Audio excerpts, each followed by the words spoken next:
Hi, I'm Marie, and I'm 30 years old. I've been married to my husband, Sam, for 4 years. We really wanted to have kids right after we got married, but it just didn't happen for us. The doctors checked me out, and everything seemed fine, but Sam wasn't keen on getting checked himself. So we kind of gave up trying for a baby. Sometimes I wondered what might happen if Sam went for tests and treatment, but I realized that having a child isn't the only path to happiness. I never pushed him to go to the doctor. I work as an architect at a construction company, and I love what I do. My salary is good, and I find my job really fulfilling. So I started thinking that not having kids might be okay. Sam works for the government, and while he earns less than me, his job is stable. We have a great life together. We enjoy doing things we love, eating tasty food, and going on trips every now and then.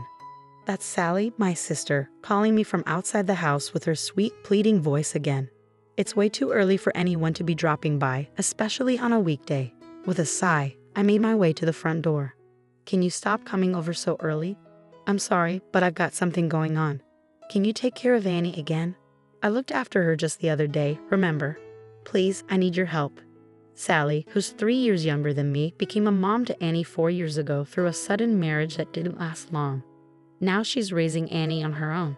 Lately, she's been relying on me to babysit several times a week for even the smallest reasons. It's urgent. I had no other choice, right? I have work too, but you're working from home, Marie. Just let her nap next to you, please, she asked, already placing Annie's things at the door as if it's already decided. Feeling unable to say no, I sighed and agreed to watch my niece. Thanks, I'll pick her up later, Sally said happily as she left. She was dressed up, wearing a short skirt. I wondered what she was up to. Watching her walk away in her high heels, I felt a mix of emotions. My 4-year-old niece is such a calm and easy child to care for. Sometimes she gets a bit teary, but her adorable smile makes everything better. Even though I thought having kids wasn't in the cards for us, spending time with her made me realize just how precious little ones can be. It saddens me to see her mom, my sister Sally, leaving her with me so often. I've mentioned to Sally that it's not ideal to leave her daughter so frequently, but I'm still happy to look after my niece. When Sally came to pick her up later that evening, she didn't even offer an apology. She just took her daughter and left in a hurry. Then my husband arrived home, and Sally left her child with us again for the day.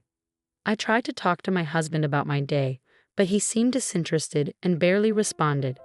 I understand that being a single mom is tough for Sally, but I also feel like my husband should be more supportive. He brushed off the conversation and went to take a shower. That's when I noticed his phone buzzing on the table, something he usually never leaves unattended. Curious, I glanced at the screen and saw that the caller was Sally. Confused, I wondered why she would be calling him. Before I could think too much about it, my husband returned and quickly grabbed his phone, rushing off to the bathroom. I tried to brush it off, but the message from Sally lingered in my mind. I need to see you urgently. Was Sally messaging my husband? Could he be cheating on me? These thoughts raced through my mind, but I couldn't find any solid answers.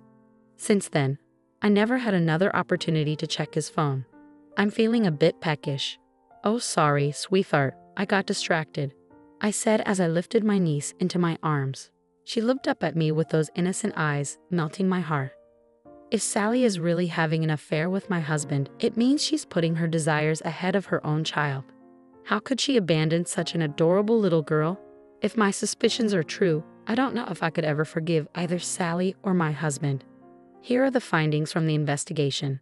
Thank you, I said, trying to steady my voice as I accepted the report from the detective agency I had hired.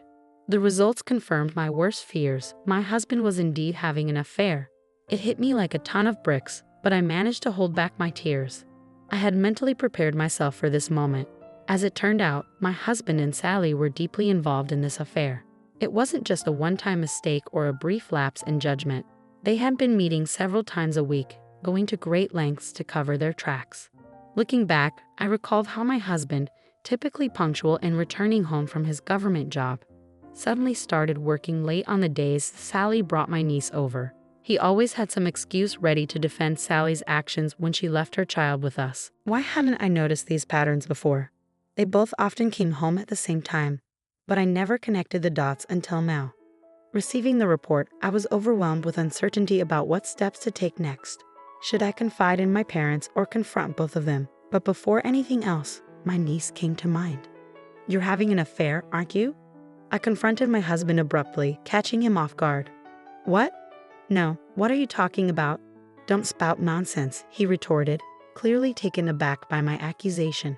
You're cheating with Sally, aren't you? I pressed, my certainty leaving him visibly flustered, his eyes darting around as if searching for an escape from the truth. Too late, I already know everything. Let's get a divorce, I declared firmly, his face flushed with anger at being labeled as the lowest of the low. But as I confronted the reality of my husband's affair with Sally, a cold numbness overtook me. I felt indifferent, detached from the situation. Both Sally and my husband seemed despicable for their betrayal. Despite being entitled to compensation in a divorce court, I couldn't bear the thought of my niece suffering. So I made the decision not to pursue compensation from Sally and to keep the affair a secret from our parents. Let me think about it. It's all so sudden, my husband replied, trying to regain his composure. Reluctantly, I agreed to give him time to process everything. Little did I know, it was a mistake. The next day, he didn't return home at his usual time. I waited anxiously, wondering if he and Sally were scheming something together. Despite my concerns, I chose to wait without reaching out to him. I was startled by the sound of a child crying nearby. Stepping outside, I couldn't believe what I saw. Annie, my niece, wrapped in a blanket, stood alone in front of my house, looking lost. My heart sank as I watched Sally and my husband speed away in their car. I hesitated for a moment, torn between chasing after them and staying with Annie, who was crying inconsolably. In the end, I couldn't leave her behind, so I stayed and watched their car disappear into the distance. How could they abandon a child like that? What if something terrible had happened to Annie while they were gone? The mere thought sent chills down my spine, filling me with anger towards the two people who could so callously neglect their responsibilities. They weren't human, they were monsters. As I lifted Annie into my arms, I noticed several papers bundled up with her blanket. Among them were divorce papers with my husband's signature and letters from both him and Sally. They apologized for their actions, expressing their love for each other and their desire to be together. They left Annie in my care. Reading those words filled me with a tumult of emotions: frustration, anger, and a profound sense of betrayal. Unable to contain my feelings any longer, I broke down in tears, overwhelmed by the sudden and drastic turn of events. I decided to confide in my parents about everything that had unfolded, including Annie being abandoned. They rushed over as soon as they could. Through tears, I showed them the evidence of Sally and my husband's affair, explaining the whole situation. Mom hugged me tightly, offering comfort, while Dad's hands trembled with anger. "What's your plan now?" Dad asked, his voice tense with emotion. "I'm filing for divorce," I replied firmly. "Good, that's the right decision. We'll need to discuss this with your husband's parents as well," Dad insisted. My parents were determined to sever ties with Sally. They made it clear that even if she sought refuge with them, they wouldn't offer any help. "Annie is our precious granddaughter. We'll take care of her," Dad declared, his gaze resting on Annie, who was peacefully sleeping. Mom's eyes were downcast, tears welling up. "No, I'll take care of her," I asserted, my decision unwavering. "You don't have to do that. Consider what they've done." "You don't owe them anything," Mom urged, concerned that I might be swayed by Sally and my husband's letters. But my resolve was firm. "Annie is incredibly dear to me. I see her as my own child. I want to adopt her," I explained. My parents seemed troubled but respected my decision. They assured me of their support and urged me to consult them whenever needed, which brought me some comfort. The next day, I decided to inquire about my husband's whereabouts at his workplace, only to discover that he had already resigned. I was certain he had vanished without a trace. When I checked our bank account, it was wiped clean. I couldn't help but be impressed by how swiftly he had managed to empty it all in just one day.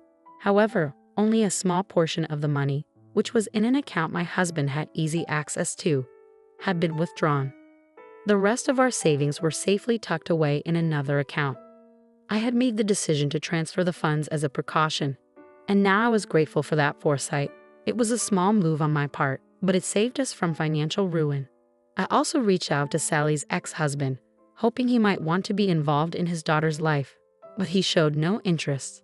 It pained me to think about my niece's situation, but I was determined to give her all the love and care she deserved. After finalizing my divorce, I officially adopted my niece. Together, we embarked on a fresh start in a new location. Life presented its challenges, but it was also filled with joy. My niece taught me the highs and lows of parenthood, and as the years went by, I cherished every moment, especially the day she called me Mom for the first time. Despite the hardships we faced, the love I felt for my daughter gave me strength to persevere. Balancing work and parenting, a decade flew by in the blink of an eye. Then on the day my daughter turned 14, I received an unexpected call on my cell phone. "Mom, there's a call for you," my daughter called from the other room. "Okay," I replied, glancing at the screen, which displayed only a phone number. I wondered who could be calling. Curiosity piqued, I answered, and a familiar voice greeted me from the other end. "Hi Marie, it's Sally. It's been a while." It was Sally. Even after all these years, she spoke as if nothing had changed. Her casual tone made their sudden reappearance feel surreal. "Mom, are you okay?" my daughter asked, concern evident in her voice. "Yes, I'll handle it, but you should stay back. Can you call Grandma and let her know Sally's here?" "Phil, do you understand?" I instructed my daughter, sensing the seriousness of the situation. She nodded firmly and quickly made the call to my mom. As she did, I closed the door to the living room, preparing myself for what was to come, and then opened the front door to confront Sally. "I knew you were here. This isn't acceptable. You're disturbing the neighbors," I stated firmly as I faced Sally, who stood on my doorstep. "Well, you took forever to answer the door. Isn't that right?" Sally retorted casually. "It's been too long." Behind Sally, my ex-husband stood awkwardly, a surprise I hadn't anticipated.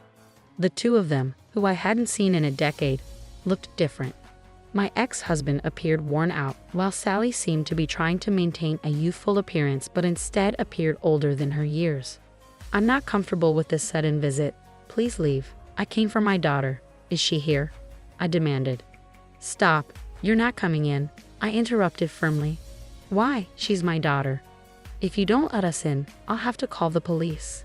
"This is trespassing," Sally argued. "What?"